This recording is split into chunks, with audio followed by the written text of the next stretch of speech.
యోహాను సువార్త 18వ అధ్యాయము 33 నుంచి కనుక మనం చివరి వరకు ధ్యానించినట్లయితే యేసు ప్రభు తీర్పుకి వచ్చేసాడండి. యేసు ప్రభు గెత్సెమనే తోటలో నుంచి ఎక్కడికి వచ్చేసాడండి? అధికార మందిరంలోకి వచ్చేసాడు. ఆ పిలాతు మందిరంలోనికి వచ్చేసాడు. ఆ పిలాతు మందిరం దగ్గర ఒక నేరస్తుడుగా తలదించుకుని, ఏ నేరము చేయని యేసయ్య మన కొరకు తలదించుకుని నించున్నాడు. కారణం ఎందుకో తెలుసండి?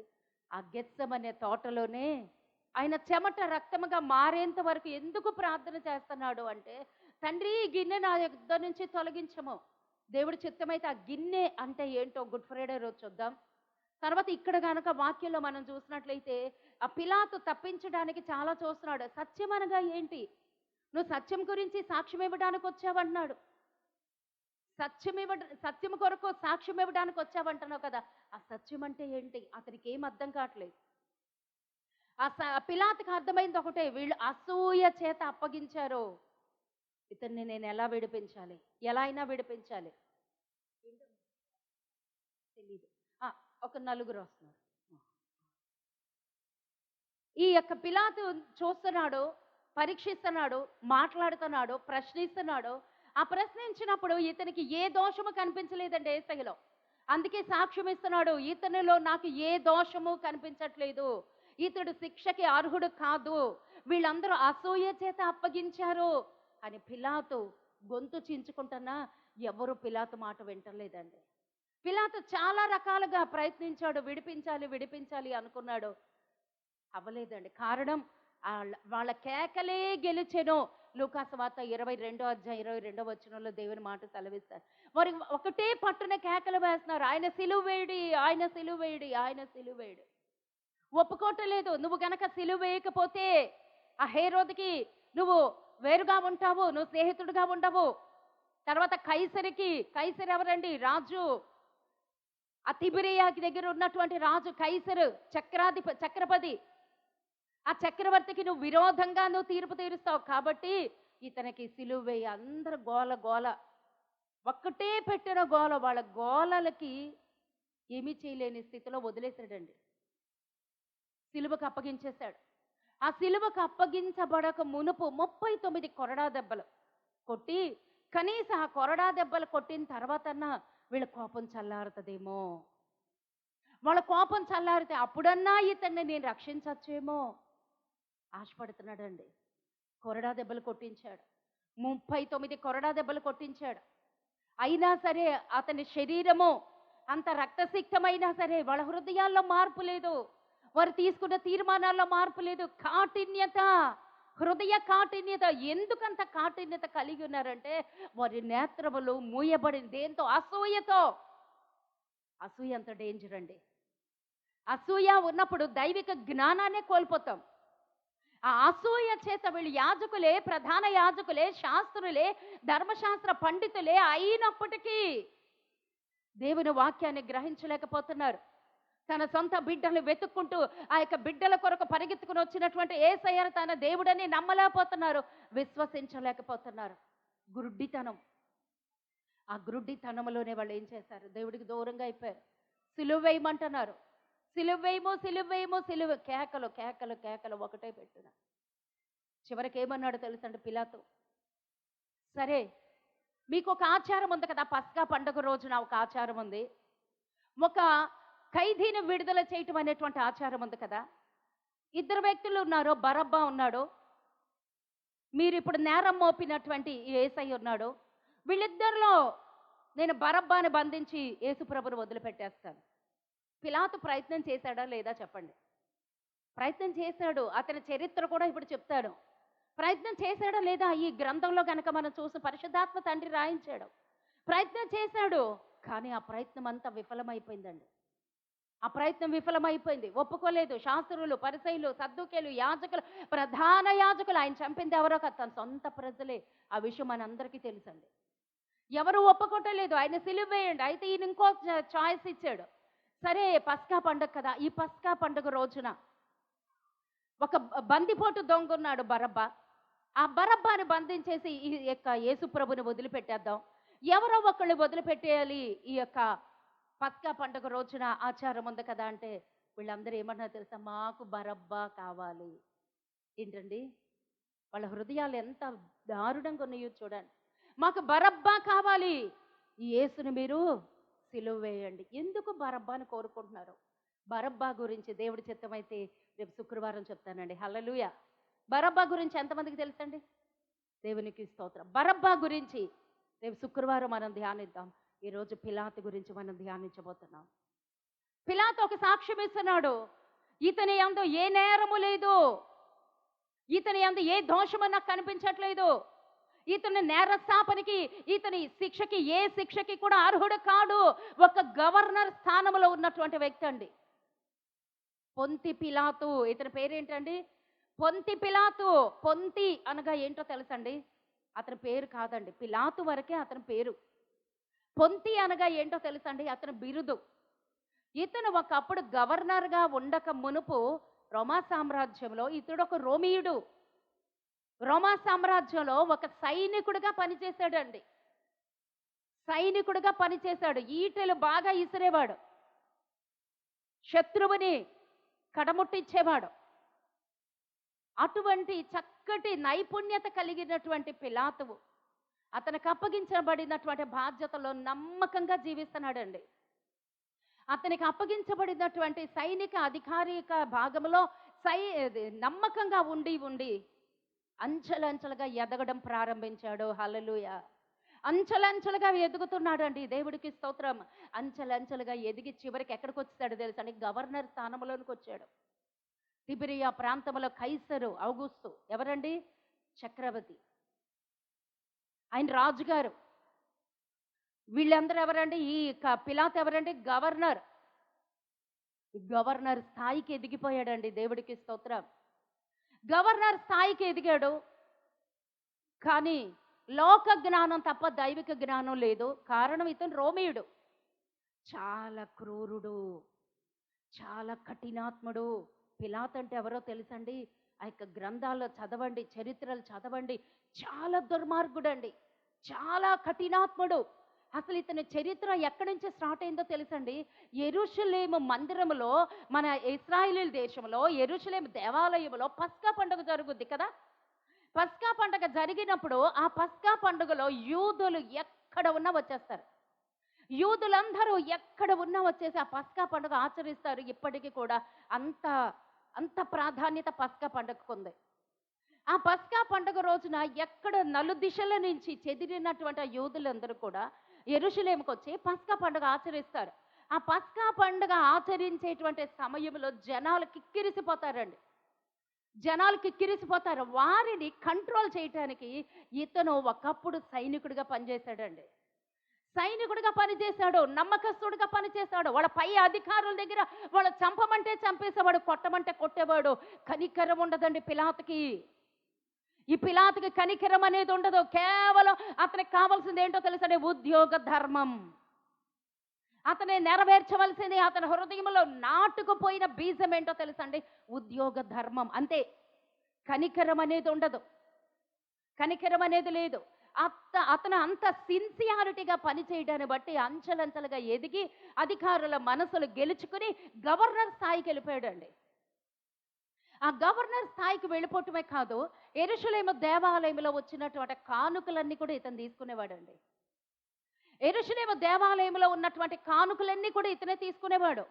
ఎందుకో తెలుసండి? చేసింది మంచి పనే. ఆ యొక్క యెరూషలేము దగ్గర కాలువలు త్రవ్వించాడండి. ఆ ధనంతో కాలువలు త్రవ్వించాడు. ఆ కాలువలు త్రవ్విస్తూ యెరూషలేము దేవాలయములో ఉన్నటువంటి ఆ యొక్క కానుకల్ని తీసుకున్నప్పుడు తిరగబడిన వాళ్ళని ఆ బలిపీఠం దగ్గరే బలి అర్పించటానికి బలి పశువు ఉంటుంది కదా, ఆ బలి పశువును వధిస్తున్నప్పుడు వీళ్ళని కూడా చంపేసేవాడండి. ఆ బలి పశువు వధించబడినప్పుడు ఆ రక్తంతో పాటు వీళ్ళ రక్తం కూడా ప్రవహించేది. అందుకే పిలాతు అంటే అంత భయం అండి. యెరూషలేములో కనికరం ఉండదు, దయ అనేది ఉండదు. అతనేం చెయ్యాలనుకున్నాడో అది చేసేస్తాడండి, అంతే.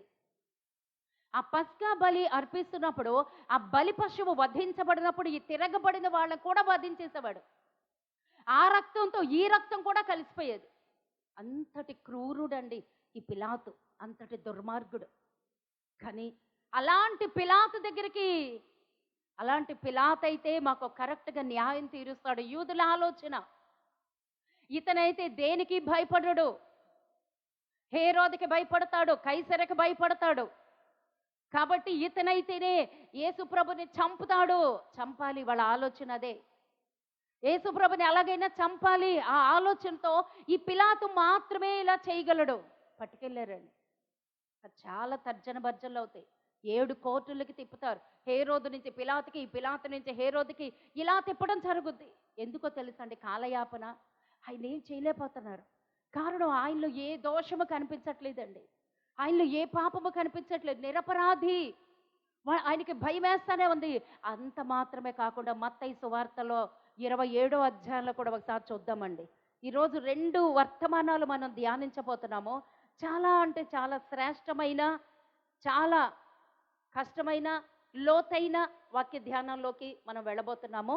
మత్తయి సువార్త కూడా ఒక్కసారి చిన్న మాట చదివి నేను మీకు వినిపిస్తాను. ఎవరైనా చదువుతారా? ఒక్క నిమిషం అమ్మా. ఏది చదువుతున్నారు? మత్తయి సువార్త 27వ అధ్యాయము. ఎంతమా?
చాలమ్మా, చాలు చాలు.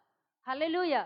పిలాతుకి ఒక మాట అర్థమైపోయిందండి. వీళ్ళు అసూయ చేత అప్పగించరి. మత్తయి సువార్త 27వ అధ్యాయం 19వ వచనంలో చక్కగా వ్రాయబడి ఉన్నదండి. అతనికి ఏ దోషము కనిపించట్లేదు. యేసయ్యలో, యేసు ప్రభు వారిలో ఏ దోషము కనిపించట్లేదు. శిక్షకి అర్హుడు కాదు. వీళ్ళు అసూయ చేత ఈయన్ని అప్పగించారు. ఈ నెల అయినా తప్పించాలి. చాలా ప్రయాసపడుతున్నాడండి. కానీ ఆ ప్రయాస వెనక ఇంకొకటి ఉందండి. ఏంటో తెలుసా అండి? తన భార్య ఒక ఉత్తరం రాసి ఇచ్చిందండి.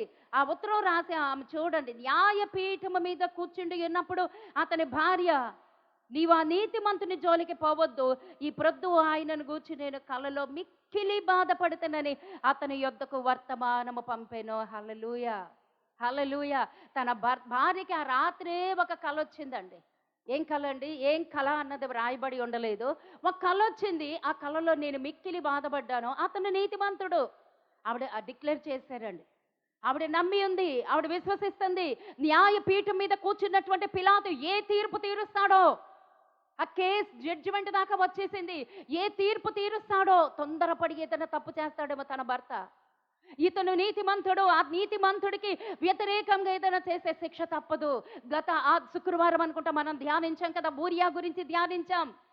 నిరపరాధ రక్తము, ఉరయా నిరపరాధ రక్తముతో దావీదు చేతులు తడపబడి ఉన్నాయి. ఈ యొక్క ప్రధాన యాజకులు యెరూషలేము వారందరూ కూడా నిరపరాధ రక్తాన్ని చిందించారు. అందుకే యెరూషలేము వీధులన్నీ రక్తముతో తడిచిపోయి అండి. తన భార్య రాత్రికాల సమయంలో ఒక కల కనింది. ఆ కలలో దేవుడు సెలవిచ్చి ఉన్నాడు. ఆమెను దర్శించాడు తప్పించటానికి. ఆమెను దర్శించాడు. ఆమె ఒక ఉత్తరం రాసి పంపింది. ఆయన న్యాయపీఠం మీద కూర్చున్నప్పుడు ఒక ఉత్తరం పట్టుకొచ్చిందండి. రావచ్చా? రాణిగారు రావచ్చా? ఆ సమయంలో భార్య రావచ్చా? భార్య కాదు, బిడ్డలు కాదు, స్నేహితులు కాదు, ఆ న్యాయాధిపతి ఆ జడ్జిమెంట్ ఇచ్చే సమయంలో ఎవ్వరూ రాకూడదండి. ఎస్తేరు గ్రంథములో వస్తీ గుర్తుకొస్తుందండి మీకు? ఎస్తేరు గ్రంథములో 128 స్థానాలకి, రాజ్యాలకి అధిపతిగా ఉన్నటువంటి అహష్వేరోషు రాజుగారు తన భార్యని చూపించాడని రమ్మంటే రానందండి. ఆ తర్వాత రెండవ భార్యగా వచ్చినటువంటి, ఆ స్థానంలో వచ్చినటువంటి ఎస్తేరు గారు, ఆయన అంతరంగిక గృహలో ఉన్నప్పుడు వెళ్ళకూడదు. కానీ ఇశ్రాయేలీయుల తరపున నిలబడడానికి వెళ్ళిపోయిందండి. ఆమె వెళ్ళకూడదు. రాణియే కానీ, రాజే కానీ, మరొకడు కానీ ఆ రాజుగారి అనుమతి లేకుండా ఆ స్థానంలోనికి వెళ్ళకూడదు. ఆ ఆంతరంగిక గృహంలోనికి వెళ్ళకూడదు. కానీ ఈమె వెళ్ళింది, నిలబడింది, ఇశ్రాయేలీయుల తరపున మాట్లాడడానికి ఇష్టపడింది. ప్రాణం పోయినా పర్వాలేదు, నా దేవుడి పక్షాన్ని నేను నిలబడతాను. ఆ రోషముతోనే ఉందండి ఈ స్త్రీ. ఆ రోషముతోనే ఈ పిలాతు భార్య ఉంది. పిలాతు అంత ఆలోచించటానికి, అంత దుర్మార్గుడు, అంత క్రూరుడు, అంత కఠినాత్ముడైనటువంటి పిలాతు మారడానికి గల కారణం ఏంటంటే వెనక తన భార్య ఒక ఉత్తరం రాసి పంపించింది, ఇతను నీతిమంతుడు, అతన్ని తప్పించు. వీళ్ళందరూ అసూయ చేతనే ఆయన మీద నేరం మోపారు. తప్పించాలని చాలా ప్రయత్నించాడండి. తప్పించడం వల్ల కాలేదు. తన భార్య వైపు చూశాడు. ఆమె ఉత్తరం రాసి పంపింది, నువ్వే జడ్జిమెంట్లు చెయ్యొద్దు, నువ్వే రకంగానే సరే ఆ నీతిమంతుడికి వ్యతిరేకంగా మాట్లాడొద్దు. కానీ వల్ల కావట్లేదు. ఈ యొక్క యూదులు, ప్రధాన యాజకులు, శాస్త్రులు, పరిసయ్యులు ఒకటే పెట్టున అతన్ని సిలువ వేయండి, అతన్ని సిలువ వేయండి. తప్పించడానికి మార్గం లేదండి. తప్పించటానికి మార్గం లేదు. ఆయన అంత జడ్జిమెంట్ చేసేసిన తర్వాత యోహాను సువార్త 19వ అధ్యాయం ఒక్కసారి నేను చదువుతాను చూడండి. అప్పుడు పిలాతు యేసును పట్టుకొని ఆయనను కొరడాలతో కొట్టించెను. సైనికులు మొండ్లతో కిరీటమును అల్లి ఆయన తల మీద పెట్టి ఊదారంగ వస్త్రమును ఆయనకు తొడిగించి ఆయన యొద్దకు వచ్చి, యూదుల రాజా శుభమని చెప్పి ఆయనను అరచేతులతో కొట్టిరి. పిలాతు మరలా వెలుపలికి వచ్చి, ఇదిగో ఈయన యందు ఏ దోషము నాకు కనబడలేదు, మీకు తెలియనట్లు ఈయనను మీ యొద్దకు వెలుపలికి తీసుకొని వచ్చి ఉన్నానని వారితో నేను. ఆ ముండ్ల కిరీటమును ఊదారంగ వస్త్రమును ధరించిన వాడు యేసు వెలుపలికి రాగా, పిలాతు ఇదిగో ఈ మనుష్యుడు అని వారితో చెప్పెను. ప్రధాన యాజకులను, బంట్రోతులను ఆయనను చూసి సిలువ వేయము అని కేకలు వేయగా, పిలాతు ఆయన యందు ఏ దోషమో నాకు కనబడలేదు గనుక మీరే ఆయనను తీసుకొని పోయి సిలువ వేయుడి అని సాక్ష్యం ఇచ్చేస్తున్నాడు. హల్లెలూయా. ఆయన యందు ఏ దోషము నాకు కనబడలేదు. అందుకు యూదులు, మాకొక నియమము కలదు, తాను దేవుని కుమారుడని ఇతడు చెప్పుకునేను గనుక ఆ నియమము చొప్పున ఇతడు చావవలెనని అతనితో చెప్పిరి. పిలాతు ఆ మాట విని మరి ఎక్కువగా భయపడి తిరిగి అధికార మందిరంలోనికి ప్రవేశించి, నీవెక్కడి నుండి వచ్చితివని యేసును అడిగిన. అయితే యేసు అతనికి ఏ ఉత్తరమునూ ఇయ్యలేదు. గనుక పిలాతు, నాతో మాట్లాడవా, నిన్ను విడుదల చేయుటకు నాకు అధికారం కలదని, నిన్ను సిలువ వేయుటకు నాకు అధికారం కలదనియు నీవెరుగవా అని ఆయనతో అడిగిన. అందుకు యేసు, పైనుండి నీకు అధికారం ఇయ్యకుంటే తప్ప నా మీద నీకు అధికారమును ఉండదు. అందుచేత నన్ను నీకు అప్పగించిన వారికి మరి ఎక్కువ పాపము, అండర్లైన్ చేసుకోండి, నన్ను నీకు అప్పగించిన వారికి మరి ఎక్కువ పాపము కలదనేను. ఈ మాటను బట్టి పిలాతు ఆయనను విడుదల చేయుటకు ప్రయత్నించును. కానీ యూదులు, నీవు ఇతనిని విడుదల చేసితివా, కైసరునకు స్నేహితుడువు కావు, తాను రాజునని చెప్పుకొను ప్రతివాడును కైసరుకు విరోధముగా మాట్లాడుచున్నవాడే అని కేకలు వేసిరి. పిలాతు మాటలు విని యేసును బయటికి తీసుకొచ్చి రాళ్లు పరిచిన స్థలమందు న్యాయపీఠము మీద కూర్చుండెను. హెబ్రీ భాషలో ఆ స్థలమునకు గబ్బత్తా అని పేరుండెను. ఆ దినమున పస్కాను సిద్ధపరుచు దినము, అండర్లైన్, ఆ దినమున పస్కాను సిద్ధపరుచు దినము. అప్పుడు ఉదయము 6 గంటలు కావచ్చేను. హల్లెలూయా. ఎందుకు నేను ఈ వాక్యం అంతా చదివాను తెలుసండి? ఆ వాక్యంలో చాలా సారాంశం ఉంది. ఆయనలో ఏ తప్పు లేదని తెలుసుకున్నాడో. ఒక క్రూరుడే కావచ్చు, కఠినాత్ముడే కావచ్చు, పిలాతుకే జాలి కలుగుతుంది. కానీ ఈ యొక్క ప్రధాన యాజకులకి జాలి కలగట్లేదండి. యాజకులు అంటే ఎవరో తెలుసండి? దేవునికి మనుషులకి మధ్యగా ఉన్న మధ్యవర్తిత్వం చేసేవాడు, ప్రజల పక్షాన ప్రార్థన చేసేవాడు, ప్రజల పక్షాన దేవునికి యాజకత్వం చేశాడు. వాళ్ళ హృదయాలు కరగట్లేదండి. పిలాతు హృదయం కలుగుతుంది. ఆయన యేసని తెలుసుకుంటున్నాడు, ఆయన దేవుడి కుమారుడని ఈ యూదులు చెప్పినప్పుడు మరి ఎక్కువ భయపడ్డాడు. ఇదిగో నీతిమంతుడు సాక్ష్యం ఇస్తున్నాడు అండి. ఇదిగో నీతిమంతుడు అని వ్రాయబడి ఉన్నదండి. దేవునికి స్తోత్రం కలుగును గాక. ఇది మీరు అండర్లైన్ చేసుకోండి. యోహాను సువార్త 19వ అధ్యాయం 6వ వచనం. ఇదిగో నీతిమంత, ఇతని యందు ఏ దోషము కనబడట్లేదు, ఒక సాక్ష్యం ఇచ్చాడు. మత్తయి సువార్త 27వ అధ్యాయం 24వ వచనంలో ఈ నీతిమంతుడిని గురించి నేను నిరపరాధిని, ఎక్కడండి? మత్తయి సువార్త 27:24 ఈ నీతిమంతుడు, ఇదిగో ఈ మనుష్యుడు, ఆయన ఇచ్చిన సాక్ష్యాలండి. ఇదిగో ఈ మనుష్యుడు, ఆయన యందు ఏ దోషము లేదు, ఇతడు నీతిమంతుడు. మరి ఎందుకు జడ్జిమెంట్ అలా చేశావు? ఎందుకు సిలువేయమన్నాడు? ఎందుకు సిలువకు అప్పగించాడు? పిలాతు చేసిన తప్పేంటో తెలుసండి.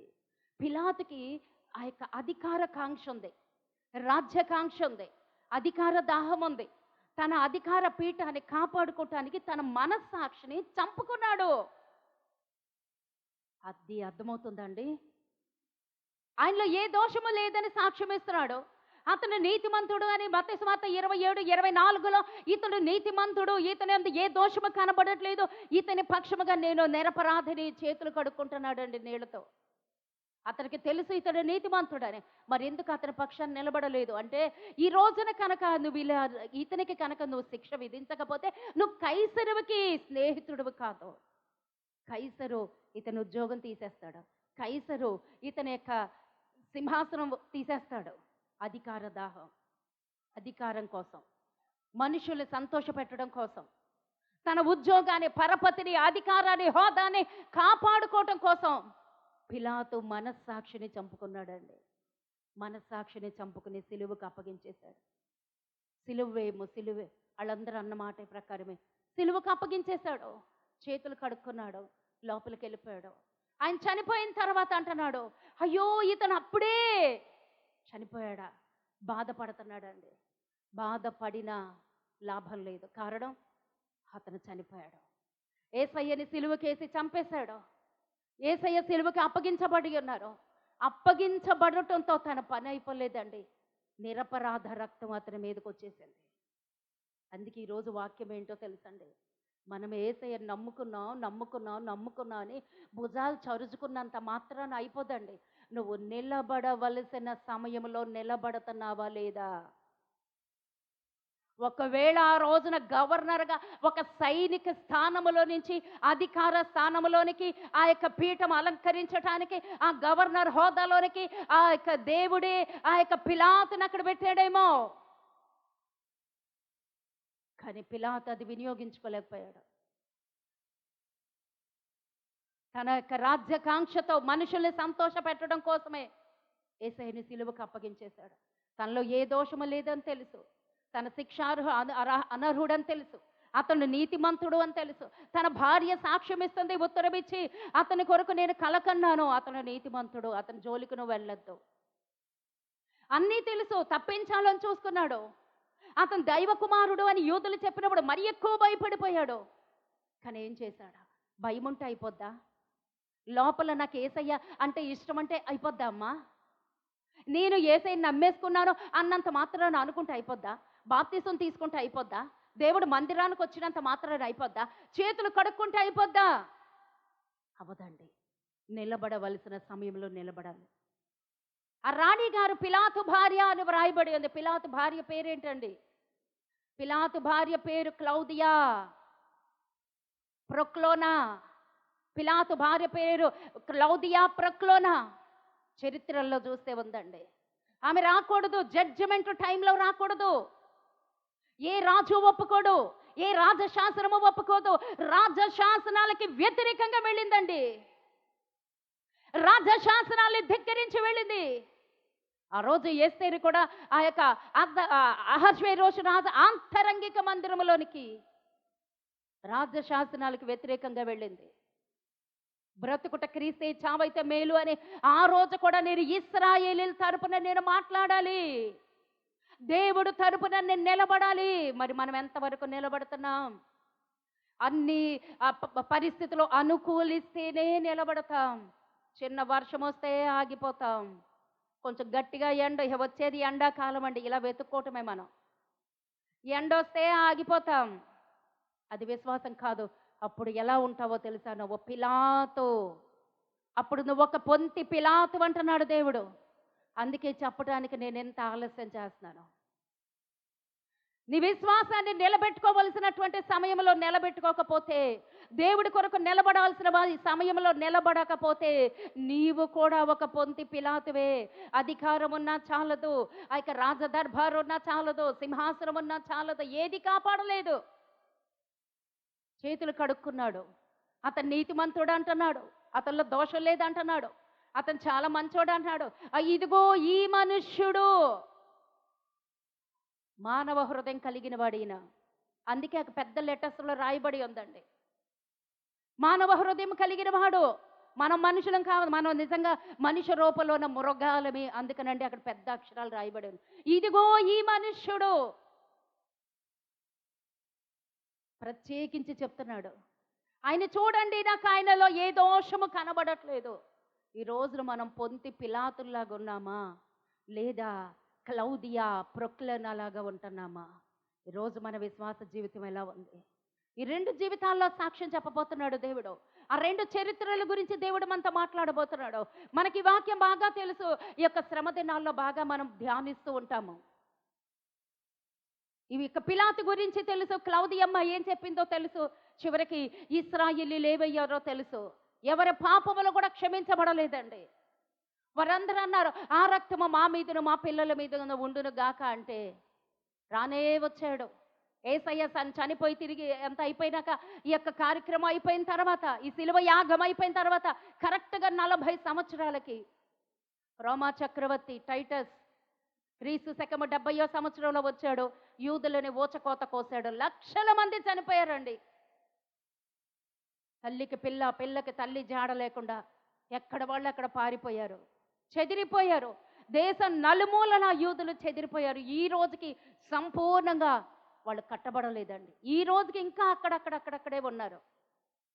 యెరూషలేము అయితే స్థాపించబడింది, రాజ్య అధికారం అయితే వాళ్ళకు వచ్చింది, కానీ కట్టబడలేదండి. ఒక్కసారి ఆత్మీయ జీవితాన్ని కోల్పోతే తిరిగి కట్టుకోవటానికి అంత కష్టం.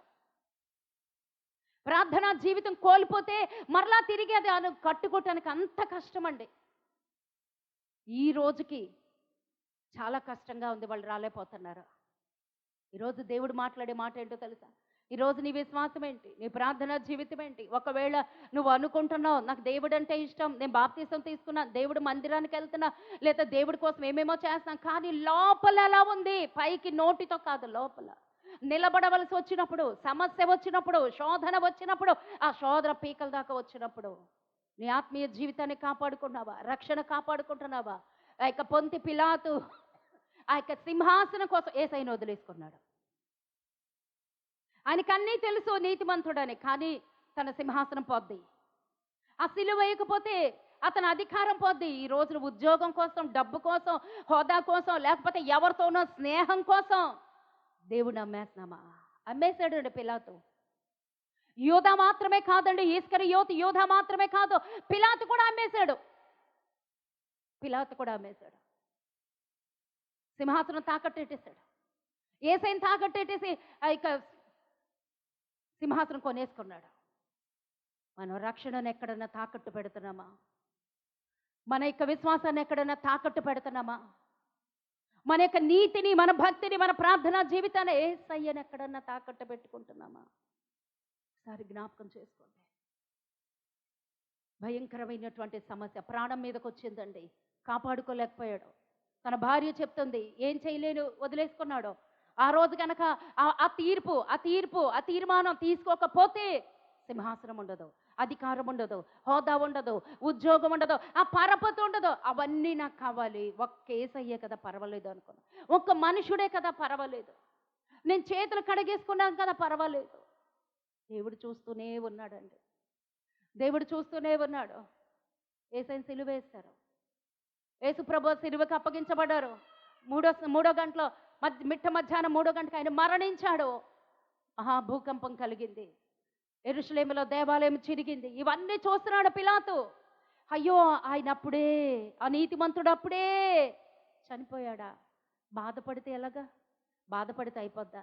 బాధపడినా కానీ శిక్ష తప్పలేదండి. బాధపడినంత మాత్రాన నువ్వు క్రైస్తవుడివి కావు. నువ్వు ఈరోజు ఎలాంటి క్రైస్తవుడివి? మనం ఇస్కరియోతు యోధాని చాలా తిడతాం. ఈరోజు పొంతి పిలాతుని కూడా తిడతాం, కానీ మనలో కూడా ఉన్నాడు ఆ పొంతి పిలాతు. మనలో కూడా పొంతి పిలాతు ఆత్మ అప్పుడప్పుడు పనిచేస్తూ ఉంటుంది. ఎప్పుడు అంటే కరెక్ట్గా సమయం చూసి కొడుతుందండి. ఆ సమస్య వచ్చినప్పుడు, దేవుడా ఇదా జీవితమా? లోకమా దేవుడా? వదిలిపో ఆగిపోతాం. సమస్యలు చూసి ఆగిపోతుంటాం. ఎలా ఉంది ఈరోజు మన విశ్వాస జీవితం? నడుస్తున్నామా? విశ్వాసంగా ఉన్నామా? పొంతి పిలాతు వదిలేసుకున్నాడండి యేసయ్యని సింహాసనం కోసం. మనం ఈ రోజున ఉద్యోగాల కోసం, అధికారం కోసం, స్నేహితుల కోసం, అయ్యో నేను ఇలా సాక్ష్యం చెప్తే వాళ్ళకి నాకు మంచి స్నేహం వదిలిపోతుంది, ఈ స్నేహం కట్ అయిపోద్ది, ఈ బంధుత్వం వదిలిపోతుంది, ఈ బంధుత్వం కట్ అయిపోద్ది. ఏ బంధుత్వం కావాలి నీకు? ఎలా ఉంటుంది మన ఆత్మీయ జీవితం? చివరికి పిలాతు ఏమయ్యాడో తెలుసండి? సంవత్సరం తిరగలేదండి. సంవత్సరం తిరగలేదండి. ఒక జడ్జిమెంట్ ఇచ్చాడు, సిలువకు అప్పగించేశాడు, ఆయన చనిపోయాడు. ఒక్క సంవత్సరం కూడా తిరగలేదండి. పిలాతు జీవితం ఏమైందో తెలుసా? పిచ్చోడైపోయాడండి. పిలాతు పిచ్చోడైపోయాడు. నిరపరాధ తీర్పు తీర్చాడు నిరపరాధికి. ఇవన్నీ బైబిల్లో లేవు కానండి. నికోలాయస్ అనేటువంటి నికోదేము అన్నటువంటి యుద్ధాల గ్రంథం ఉందండి. నికోదేము అన్న గ్రంథం, ఆ గ్రంథంలో రాయబడి ఉంది తెలుగులో. అది నికోదేము గ్రంథం. దానిలోనే లాగినస్ గురించి, శతాధిపతి అయిన లాగినస్ గురించి కూడా రాయబడి ఉంది. లాగినస్ గురించి మనం ఒక శుక్రవారం ధ్యానించాం. శతాధిపతి అయినటువంటి లాగినస్ అలా రక్షణ పొందాడు. ఆయన రక్షణ పొందాడు, ఈయన రక్షణ పోగొట్టుకున్నాడండి. ఈయన అధికారంలోనే ఉన్నాడు, ఆయన అధికారంలో. ఆ లాగినస్ దేవుడిని ఎప్పుడైతే నమ్మాడో, ఎప్పుడైతే ఆయన కన్ను తెరవబడిందో, ఎప్పుడైతే ఆయన ఈటను పొడిచాడో, ఈటతో యేసయ్య పక్కలో పొడిచింది ఈ లాగినస్సే, ఈ శతాధిపతి. ఎప్పుడైతే ఆయన కన్ను తెరవబడిందో, ఆయన ఉద్యోగం నుంచి రాజీనామా చేసేసాడండి. ఆయన ఉద్యోగం నుంచి రాజీనామా చేసి ఆ మారుమూల ప్రాంతానికి వెళ్ళిపోయి యేసయ్య సువార్త ప్రకటించుకుంటూ వెళ్ళిపోయాడు. నాకు ఉద్యోగం వద్దు, నాకు హోదా వద్దు, నాకు అధికారం వద్దు, నాకు సింహాసనం వద్దు, నాకు రాజ చట్టం వద్దు, నాకు హోదాలు ఏమీ అక్కర్లేదు, సమస్తము వదిలేసుకున్నాడు అండి. సమస్తము వదిలేసుకుని పల్లె గ్రామంకి వెళ్ళిపోయి సువార్త ప్రకటించి ఉండిపోయాడు. కానీ పిలాతులో ఉన్నదేంటో తెలుసండి? అధికార దాహం. డబ్బు దగ్గర మోసపోతున్నామేమో, డబ్బు దగ్గర లొంగిపోతున్నామేమో. ఖచ్చితంగా నువ్వు పిలాతువే అంటున్నాడు. ఖచ్చితంగా నువ్వు పొంతి పిలాతువే. ఈరోజు మన విశ్వాస జీవితం ఎలా ఉంది? ఇంకా మనలో పొంతి పిలాతు బ్రతికి ఉంటున్నాడేమో. ఆడు చావాలండి. ఆడు చావాల్సిందే. ఆడు చావకపోతే మనల్ని చంపేస్తాడు ఒక రోజున. ఈ యొక్క యేసు ప్రభుని సిలువేసిన కరెక్ట్గా ఒక సంవత్సరం తిరక్క ముందు పిలాతు జీవితం ఏమైపోయిందో తెలుసండి? పిచ్చి పట్టిపోయాడు. ఏవో కారణాల చేత ఉద్యోగం పోయింది. ఆ ఉద్యోగం పోయిన తర్వాత మనశ్శాంతి లేక వెళ్ళిపోయి ఊరిపోసుకొని చనిపోయాడండి. పిలాతు ఊరిపోసుకొని చనిపోయాడు. కాపాడిందా ఆయన సింహాసనం? ఆయన డబ్బు కాపాడిందా? ఆయన హోదా కాపాడిందా? ఆయన అధికారం కాపాడింది? ఏవి కాపాడలేదండి. ఈ రోజు మనం అనుకుంటాం ఆ డబ్బు, ఆ ఉద్యోగం, ఆ హోదా నాకు ఉపయోగపడదు. కాదు, అది ఎంతవరకు అంటే అంతవరకే. దేవుడు దీవించినంతవరకే. దేవుడు అంతవరకు నీకు ఉపయోగకరంగా ఉంచాడో దాన్ని అంతవరకే. అంత పైగా కనుక మనం ఖర్చు పెట్టామంటే మనం దొరికిపోతాం దేవుడికి. కరెక్ట్గా సంవత్సరం కూడా తిరగలేదండి. అతని మీద నేరాలు మోపబడి ఉన్నాయి. తిబిరియా ఆ చక్రవర్తి, ఆ యొక్క కైసరు ఉద్యోగం పీకి పారేశాడు. ఉద్యోగం పోయిందని మతి భ్రమించి పిచ్చోడైపోయాడు. ఒంటరిగా ప్లేస్లోకి వెళ్ళిపోయి ఊరు పోసుకొని చనిపోయాడండి. పిలాతు జీవితం అలా ముగించబడింది. పిలాతు దేవుడి కన్నా ఎక్కువగా ఎవరిని ప్రేమించాడండి? ఎవరినమ్మా? మనుషులని. మత్తయి సువార్తలో ఉంటుంది. మనుషులని సంతోషపెట్టడానికి పిలాతు బ్రతికి ఉన్నాడు. మత్తయి సువార్తలో రాసి ఉంచాడండి. ఈరోజు మనుషుల్ని సంతోష పెట్టడానికి బ్రతుకుతున్నామా? మనుషుల స్నేహాల కొరకు ప్రాకులాడి దేవుడిని అమ్మేసుకుంటున్నామా? మొదట మనుషుల్ని సంతోష పెట్టడానికే. అందుకే యూదులు ఏదైతే చెప్పారో వాళ్ళని సంతోష పెట్టడానికి తన మనస్సాక్షిని చంపుకున్నాడండి. ఈ రోజున మనం ఎక్కడన్నా మనస్సాక్షిని చంపుకుంటున్నామా? మన మనస్సాక్షికి తెలుసు, నేను ఇలా ఉండకూడదు, నేను ఇలా మాట్లాడకూడదు, నేను ఇలాంటి జడ్జిమెంట్లు చేయకూడదు, వాళ్ళని సంతోషపరచడానికి కూడా నేను ఇలాంటి మాటలు మాట్లాడకూడదని తెలిసి కూడా మాట్లాడుతున్నావు అంటే మనలో ఉన్నాడు.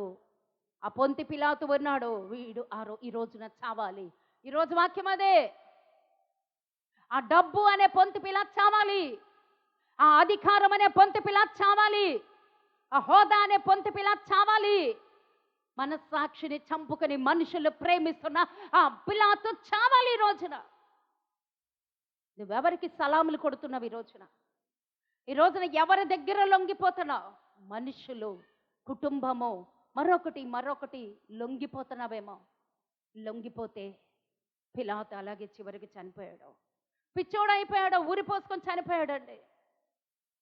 మొత్తం పోగొట్టేసుకున్నాడు పిలాతు. అన్నీ తెలుసు అతనికి, నీతిమంతుడని తెలుసు, ఆయనలో దోషం లేదని తెలుసు, ఆయన దైవ కుమారుడని చివరికి గ్రహించాడండి. కొన్ని గంటలు పిలాతు యేసు ప్రభుతో సహవాసం చేశాడు, అయినా అతని జీవితం మారలేదు. ఈ శతాధిపతి కూడా ఎన్ని గంటలు ఉన్నాడు? 16 గంటలు ఉన్నాడండి శతాధిపతి లాగనస్. ఆ 16 గంటలు అతను మార్చేసినాయండి. మనము కొన్ని సంవత్సరాలు, మనము 30 సంవత్సరాలు, కానీ వాళ్ళకున్న తెగువ మనకి రావట్లేదు.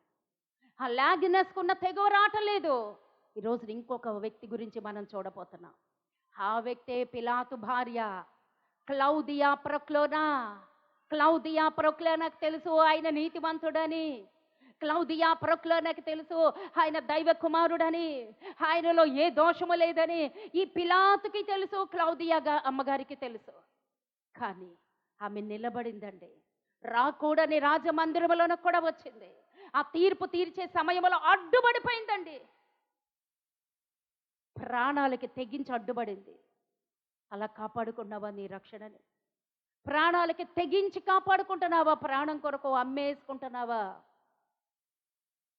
ప్రాణం కొరకు దేవుని అమ్మేసుకుంటున్నామా? ప్రాణం మీదకు వస్తుంది కదని సరిపెట్టేసుకుని అమ్మేసుకుని ఎలా ఉంటుంది మన ఆత్మీయ జీవితం? ఆ క్లౌదియా ప్రొక్లోనా ఎప్పుడైతే అతను నీతిమంతుడని తెలుసుకుందో ఆగిపోయిందండి. తన జీవితాన్ని దేవుడికి సమర్పించేసింది. మీకు ఒక విషయం తెలుసా అండి? యేసు ప్రభుని 39 కొరడా దెబ్బలు కొట్టినప్పుడు, 39 కొరడా దెబ్బలు కొడుతున్నప్పుడు ఆ రక్తం సిక్తమవుతుంటే నేలంతా కూడా ఒక తెల్లని నార వస్త్రం తీసుకొస్తుంది ఒక స్త్రీ. ఆమె ఎవరో తెలుసా? ఈమె క్లౌదియమ్మ. ఈ క్లౌదియా రాణి గారు, క్లౌదియా ప్రొక్లోనమ్మ ఏం చేసింది? ఒక నార వస్త్రం తెలిసి ఆ యొక్క అక్కడ చిందినటువంటి ఆ రక్తాన్ని అంతటి తెల్ల వస్త్రంతో తుడిచిందండి. అంత ప్రేమించింది యేసయ్యని. దేవుడి కొరకు నిలబడిపోయింది. ఆమె జీవిత చరిత్ర మీకు తెలుసా? భర్తని కోల్పోయింది, రాజ్యం కోల్పోయింది, అధికారం కోల్పోయింది, ధనం కోల్పోయింది. ఎన్ని కోల్పోయినా యేసయ్య కొరకు నిలబడిపోయింది. చివరి వరకు యేసయ్య కొరకు నిలబడిపోయింది. ఎప్పుడైతే తన భర్త ఊరిపోసుకొని చనిపోయాడో అక్కడి నుంచి వెళ్ళిపోయిందండి. ఆ రోమా సామ్రాజ్యంలోంచి వెళ్ళిపోయింది. ఇథియోపియా అన్న దేశంలోనికి వెళ్ళిపోయింది. ఇథియోపియా దేశంలోనికి వెళ్ళిపోయి అక్కడ ఒక చర్చ్ ఉంటుందండి. ఆ చర్చ్ పేరు ఏంటో తెలుసండి? ఆమె ఒక చాలా ఉన్నతమైనటువంటి కుటుంబంలో పుట్టినటువంటిదే. ఇథియోపియాలో ఆర్థోడాక్స్ అనే చర్చిలో, ఆర్థోడాక్స్ ఇవన్నీ కూడా చరిత్రలో ఉన్నాయండి. నికోదేమన్న చరిత్రలో ఈమె గురించి రాయబడింది. ఈ సాక్ష్యాలన్నీ, ఈ చరిత్రలన్నీ దానిలో ఉంటాయి. హల్లెలూయా. ఈ ఇథియోపియా అన్న దేశంలో ఆర్థోడాక్స్ అన్న చర్చిలోకి వెళ్ళిపోయి ఆ చర్చిలోనే తన జీవితం గడిపేసింది. దేవుడికి తన జీవితాన్ని మొత్తం సమర్పించేసుకుంది. వెనక్కి తిరిగి చూడలేదు. తన విశ్వాసాన్ని కాపాడుకుంది, తన పరిశుద్ధతని కాపాడుకుంది, తన నీతిని కాపాడుకుంది. యేసయ్య కొరకు మాత్రమే బ్రతికిందండి. దేవుడికి స్తోత్రం. హల్లెలూయా. ఆ సంఘంలో పరిచారకురాలుగా సంఘాన్ని కాపాడుకుంటూ సంఘం కొరకే, యేసయ్య కొరకే, దేవుడి కొరకే. ఇంకొక వ్యక్తి జ్ఞాపకం వస్తుంది. ఎవరో తెలుసండి? 84 సంవత్సరముల విధవరాలుగా ఉండిపోయిందండి. ఎవరండి? అమ్మా, ప్రవక్తి అన్న. హన్నా కాదు, అన్న. ప్రవక్తి అన్న 7 ఏళ్ళు కాపురం చేసిందండి. అంతే, భర్త చనిపోయాడు. వెళ్ళిపోయి మిగతా సంవత్సరాలన్నిటా కూడా యెరూషలేములోనే ఉండిపోయింది. మొదట సామాన్యమైనటువంటి వ్యక్తే, కానీ దేవుడితో గడిపి గడిపి గడిపి గడిపి ప్రవక్తగా మారిపోయి ఈమె అలాగే మారిపోయిందండి. సంఘములో, సంఘ పరిచర్యలో, సంఘ కాపుదల అలా ఉండిపోయింది. దేవునికి సమర్పించుకుంది. ఇథియోపియా దేశంలో ఆర్థోడాక్స్ అనే చర్చిలో సంఘ పరిచారకురాలుగా మిగిలిపోయిందండి. కొంతకాలం తర్వాత ఏమైందో తెలుసండి, పౌలు గారి పరిచర్యలోకి వెళ్ళిపోయిందండి ఈమె. పౌలు గారి పరిచర్యలోకి వెళ్ళిపోయింది. ఎంత రోషంగా దేవుడి కొరకు బ్రతికిందో చూడండి. పౌలు గారి పరిచర్యలోకి వెళ్ళిపోయి చిట్ట చివరికి ఆమె ఏమైందో తెలుసండి, యేసయ్య కొరకు హతసాక్షి అయిపోయింది. యేసయ్య కొరకు హతసాక్షిగా మారిపోయింది.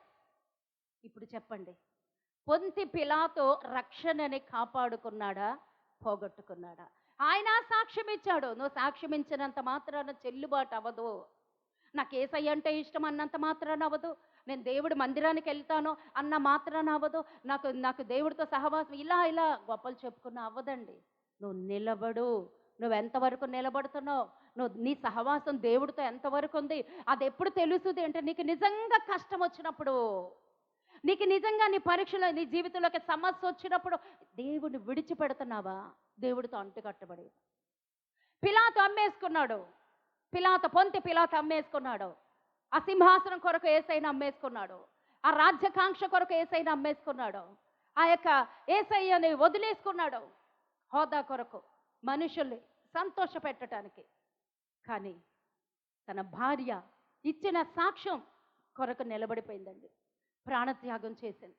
చివరికి హతసాక్షిగా మారిపోయింది. ఇథియోపియా దేశంలో ఆర్థోడాక్స్ అన్న సంఘంలోకి వెళ్ళిపోయి సంఘ పరిచారకురాలుగా ఉండిపోయింది. తర్వాత కాలంలో పౌలుతో పరిచర్యలో పరిచారకురాలుగా అయిపోయిందండి.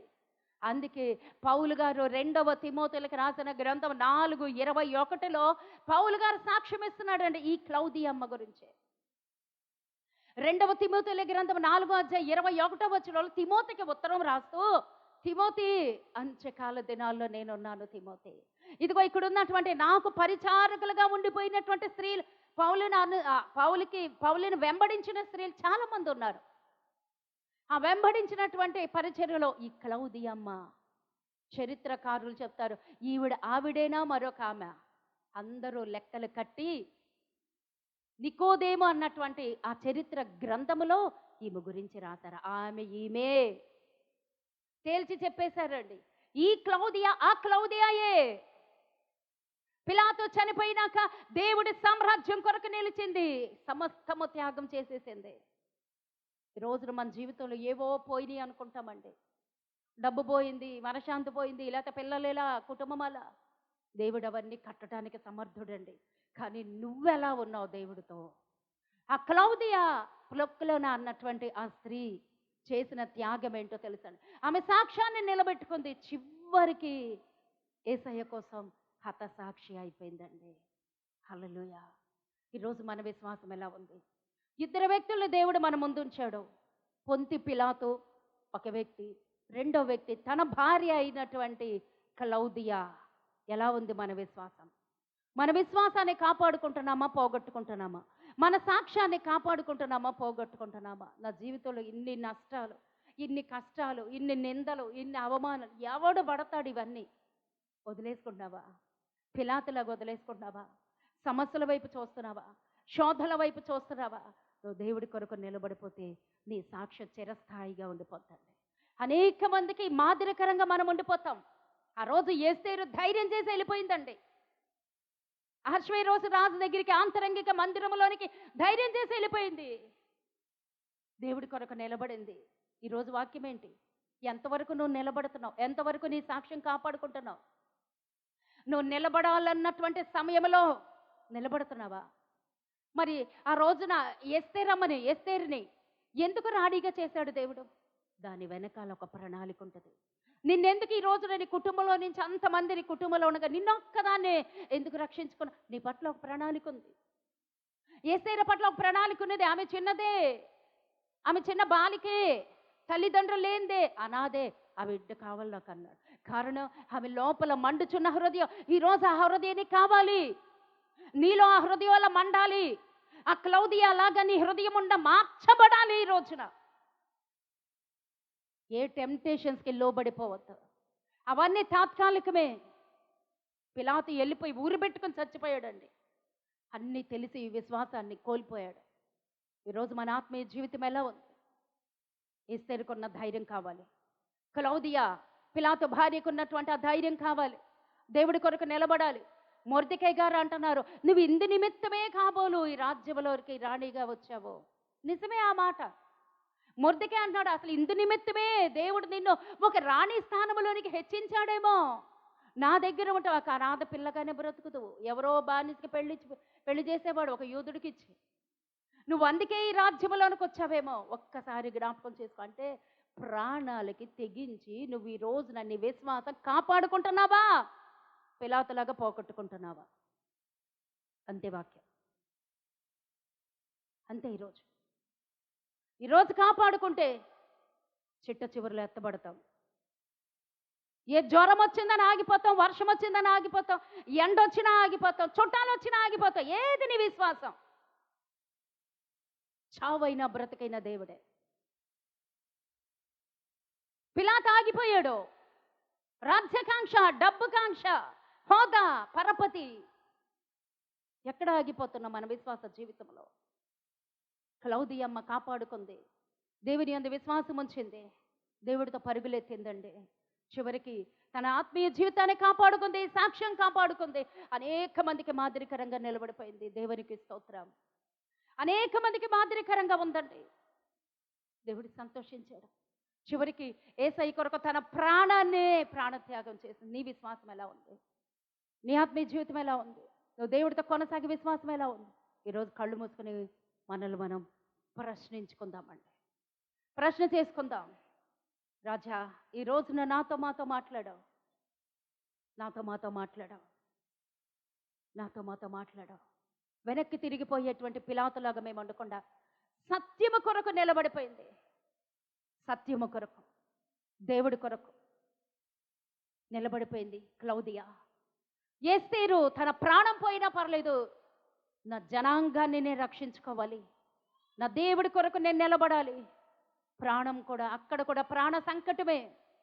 నేను బ్రతికితే దేవుడి కొరకు, లేదా చావైనా మేలే. పౌలు సాక్ష్యం. పౌలుతో వెళ్ళిపోలేదంటే చాలామంది స్త్రీలు ఉన్నారు, అలాగే ప్రాణాలు అర్పించారు.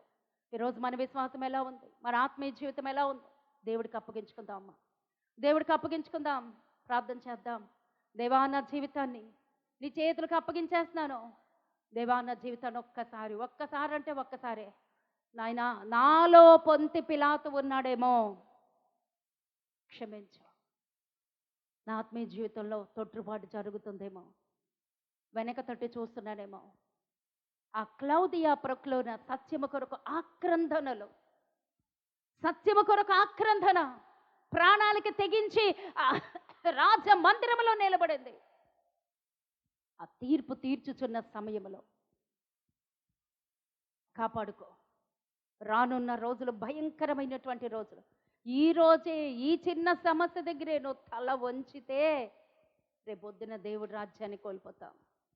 పిలాతు కోల్పోయాడు, నువ్వు కోల్పోవద్దు. కోల్పోకుండా ఉండటానికి మనల్ని మనం దేవుడికి అప్పగించుకొని చిన్న ప్రార్థన చేద్దాం. తండ్రి, వందనాలు యేసయ్య, నీకే స్తోత్రాలు చెల్లిస్తున్నా. నీకు వందనాలు ప్రభా, మీరు మాతో ఉన్నారు. మీకు వందనాలు ప్రభా. ఇవి నిర్లక్ష్యం చేసే దినాలు కావయ్యా, దిద్దుబాటు దినాలు అయ్యా. సరిదిద్దుకోవాలేసయ్యా. మా ఆత్మీయ జీవితాలు ఎలా ఉంటాయి, మా విశ్వాసం ఎలా ఉందో నామకార్థ క్రైస్తత్వం కోరుకోవట్లేదయ్యా. నాయనా, నీతో పెనుగులాట కావాలి, నీలాంటి జీవితం మాకు కావాలి ప్రభా. అలాంటి విశ్వాసం మాకు దాయించు. అందరం అడుగుదామండి ప్రభా.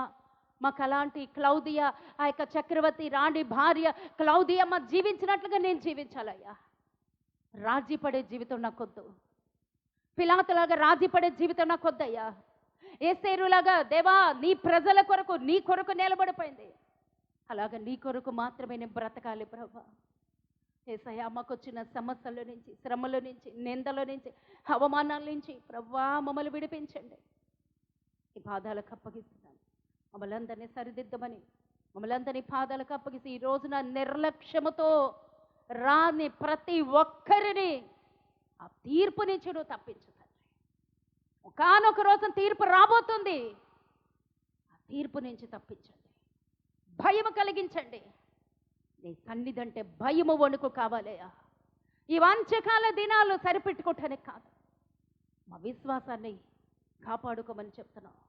మా విశ్వాసానికి పదును పెట్టబడి ఉండాలి. అటువంటి జీవితం దయచేయమని మమ్మల్ని అందరినీ నీ పాదపద్మలకు అప్పగిస్తూ గొప్ప కృపను కోరుకుంటూ ఈ చిన్న ప్రార్థన ఆలకించమని, సమస్త మహిమ ఘనత ప్రభావాలు మీ నామానికి మాత్రమే ఆరోపిస్తూ యేసు నామములో అడుగుచున్నాను తండ్రి, ఆమేన్.